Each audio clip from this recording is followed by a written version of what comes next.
John Massari, and you're listening to The Movie Raid. It's time for the movie raid, and tonight's victim is composer John Massari, that has done many projects such as Killer Klowns from Outer Space and the current one, Warpath. Hello. Hey, how you doing? Fantastic. So can you tell us what you were allowed to tell us about this film, Warpath? What's going on with this, and can we expect it anytime this year at all? Okay, Warpath is a film that was shot this year out in the Midwest, and it's a flat-out traditional Western directed by Josh Becker, and you may know Josh Becker from Xena, Princess Warrior, and countless projects with Sam Raimi. He's been with Sam Raimi forever, and I guess it's like, I like to call it the Sam Raimi crowd. There's a community of filmmakers in the Midwest that they all kind of work together. Oddly enough, months before I got called to do this Western, binge watching a bunch of Westerns on YouTube, Old Republic Pictures movie serials, and they have just had so much charm in them. There was, I believe the composer's name was Eric Smith that did most of the scores, or he was the music director, and they were just great scores, and the characters were, you just love the characters, the stories were fun. I don't know, sometimes you get in a mood where you want to watch a certain type of movie for a while, so I didn't think much of it, and then 2 months after that, I get a call to work on a Western, and the script is a very traditional, like, Western buddy movie, road secured distribution, if I'm not mistaken. It's a movie about a bounty hunter that is hired by a woman who needs to find her husband that has been gone missing for years.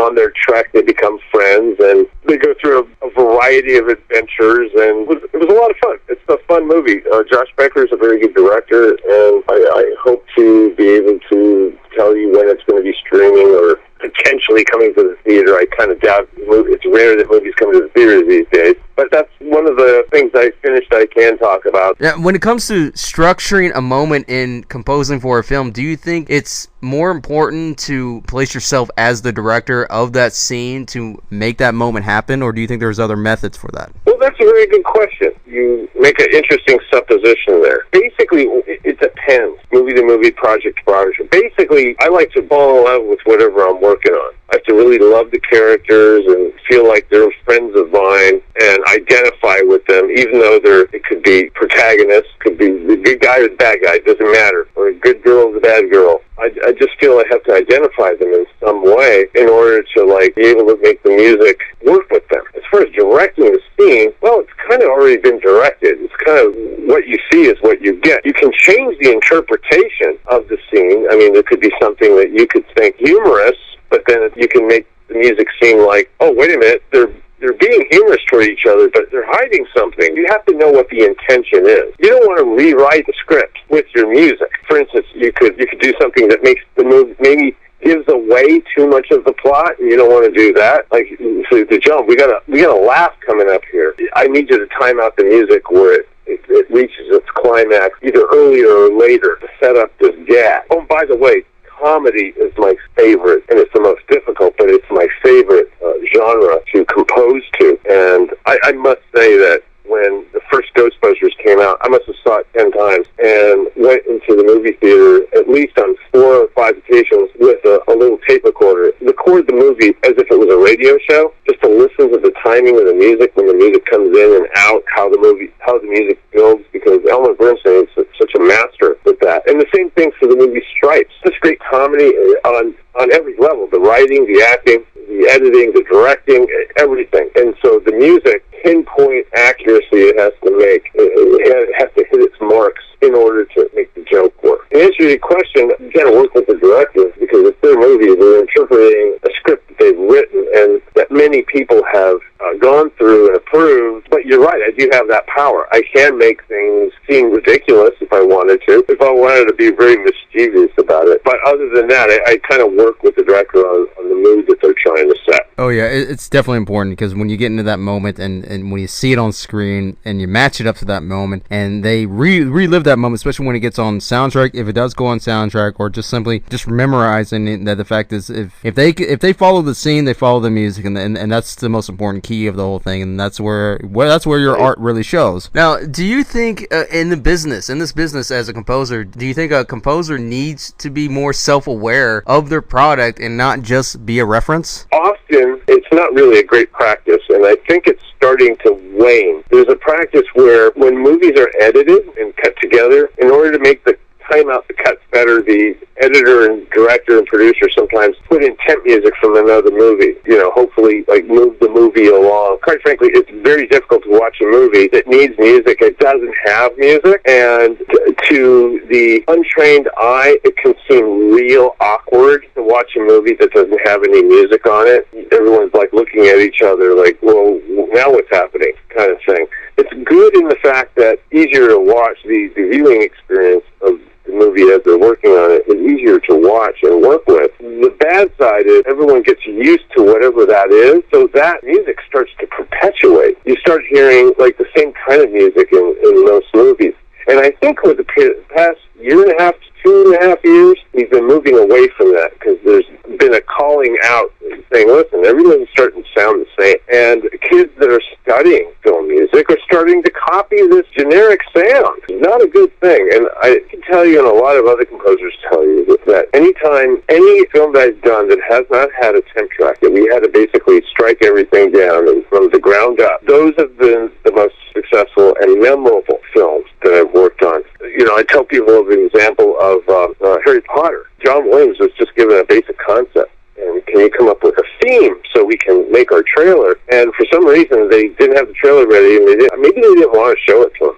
And based off the description, he did Hedwig's theme, which is a gorgeous piece of music, and it worked wonderfully. And I'm not saying that if they showed him the trailer or told him exactly what the story was, it would have been worse, but it worked. And it also happened with the movie Interstellar. Christopher Nolan approached Hans Zimmer, and he said, he gave him kind of a mood, kind of like a supposition. Pretend that you knew you weren't going to be able to see your family forever, for quite a while. And the next time you would see your family, they would be much older, or something like that, which is kind of like what happens in the movie.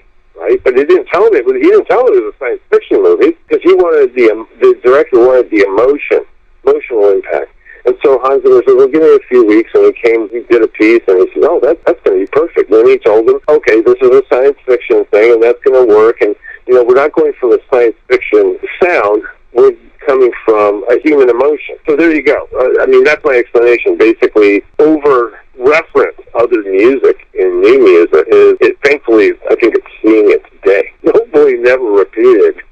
Unbeknownst to some people, they over-push the music, and this is not an easy business. If someone can, write a script and produce a movie, put it in front of the camera with the actors, and get it done, complete it, it's done, it's, ready to show, even if it's mediocre, I'm not kidding, no, just listen to me. Even if it's mediocre, that's a giant accomplishment. It's not easy to do. Let me use a baseball metaphor. Lowest ranking professional American or National League baseball player in the United States, an exceptional athlete compared to the average person. So back to my thing, we could sit there in our armchair and look at a movie and say, oh God, it sucks, it's slow, but you know what? They actually finished it, and it was done competently.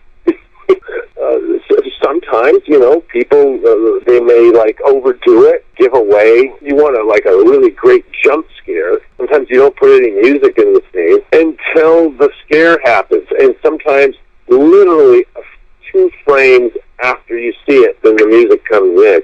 It's like you slightly see it, and you might incrementally see it.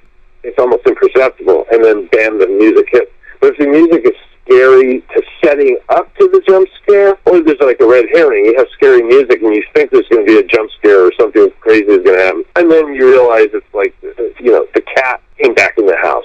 Oh, definitely, because it's a setup. It's a setup, especially if it's hard, like you mentioned, if it's creepy music, maybe there's something coming around the corner, or maybe it's just a build-up, maybe nothing will happen, and then the next 2-3 scenes later, bam, right in your face. The music itself is so important to feel the emotion as the characters are feeling the same emotion, and if you feel the same emotion as these characters are feeling the emotion, and listening to the composition as the scene goes, then that's one big accomplishment, because you're feeling what the movie is feeling at the same time, because it's its own identity on its own, and if you feel it and they as they feel it, that's a big accomplishment on its own. It's like that's a win-win for everybody, like you as a composer, everything else in general, and it's truly fantastic, because then later on you're going to remember that theme. Absolutely. Very, very iconic. But the industry does change, and when it changes in direction all the time, do you think as an artist they have to actually limit this in order to keep identity and even their own reputation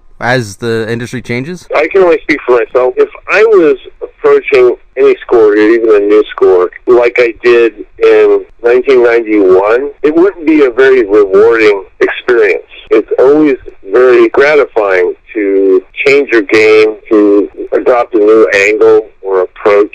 People in just about every industry, not just music, regarding nostalgia, wanting to do things like they did back in the day. Well, a good way to look at it is you should look at the past, not as a reference of what to do today, but you want to look at the past in a critical way and just take from the past that works today and use your modern mindset to go forward. I don't think you can have a standard in anything, really, because you're not going to, things are going to stagnate. If I approach things the same way I did years ago, I mean, there's basic things that I do that are similar. Like so I don't get caught up in timing. I get caught up more in the story and the emotion of whatever I'm working on, than worrying, even thinking for a second about the technical aspect. Where back in the day, you had to kind of start off with the technical aspects, because you had to do like a television show in 3 days, and you had to work out all your timings right away, But it's so much different now. You don't have to worry about that, because you have computers that you can just start feeding music in and editing it as you go, and it just has a completely different feel and sound than it did like an episodic television from the 70s or 80s. Credibility, when you're doing a lot of films in which you're succeeding more and of course getting much more experience as you go, do you think that the credibility is more of a tool, and in some cases the art is actually just the foreground of the artist's ability in some cases? I don't think the audience will tolerate that. You know what I'm saying? I think just about everyone I know that's worth their salt has innovated, has sought to challenge themselves. To basically face the unknown and move forward and try to champion that unknown. For instance, Danny Elfman. Danny Elfman doesn't really do music like he did in the 80s. It's different.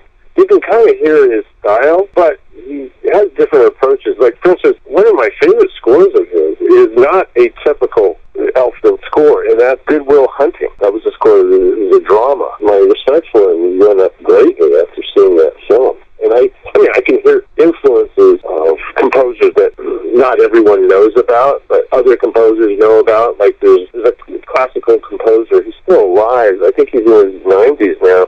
His name is Arvo Pärt from Estonia. It used to be a Soviet state, and he just has this beautiful, like sacred type of music, and you can hear influences.